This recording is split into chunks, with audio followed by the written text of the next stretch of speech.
everybody, and welcome back to Tech Talk, Unlocking Efficiencies with techOMS. My name is Adam Lavergne, and today we're going to explore how to quickly and easily set up a Shopify Sales Channel in techOMS. Whether you're a tech enthusiast or simply looking to streamline your operations, this episode will give you some practical insights that you can apply right away.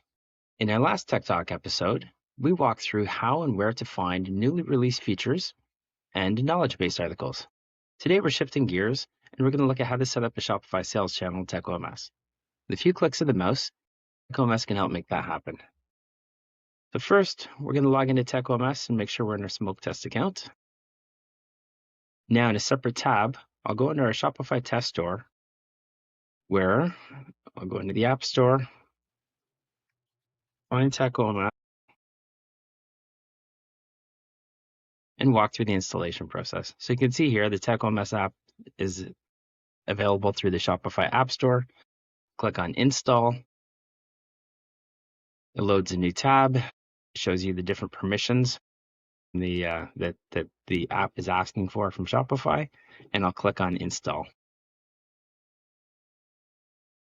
Now I've been redirected to techOMS. The sales channel account is already listed. If I had multiple accounts, I could change this to a different account, but we're going to leave it smoke test. Location is predefined, shop domain is predefined, and lastly, we're going to give this a name.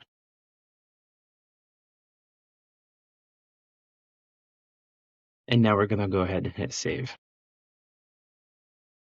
So we just bonded our test account with techOMS.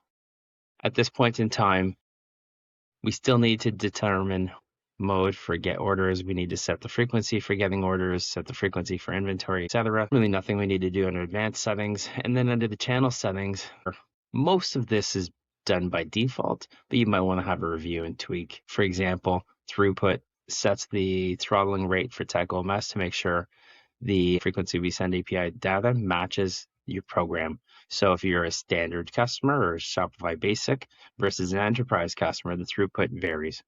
So again, just have a quick review of the channels. And then lastly, you can either set up carrier mapping individually, or you can just set up a default. For the sake of speed, I'm going to set up a default, and we're going to use Rocket Ship Ground. Now we're ready to sync inventory and download sales orders to complete our testing. Quick and easy. I like it. Thank you for joining me today as we explored setting up Shopify within techOMS. Be sure to tune in next month for the next episode in our Tech Talk series, where we'll continue unlocking efficiencies and helping you get the most out of your techOMS. See you next time.